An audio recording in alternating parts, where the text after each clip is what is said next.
Welcome to the Tech Egg. Don't get scrambled. Enjoy the video.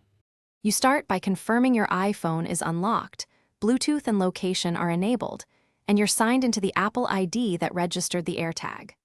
Open the Find My app and go to the Items tab. Tap the specific AirTag you want to remove. You need the AirTag within range so the phone can communicate with it, so move close and keep it steady. This avoids sync errors and speeds the next steps. Once the AirTag card is open, scroll down and tap Remove Item. This tells Apple's servers to disassociate the tag from your account. Follow the on-screen prompts and authenticate with your Apple ID password when asked. This prevents unauthorized removals.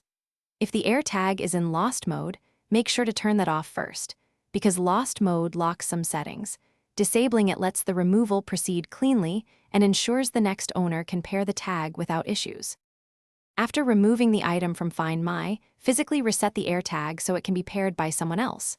Press down on the stainless cover, rotate counterclockwise, and lift it off. Remove and then reinsert the CR2032 battery, pressing until you hear a tone. Repeat until 5 tones for a full reset, then replace the cover and twist to secure.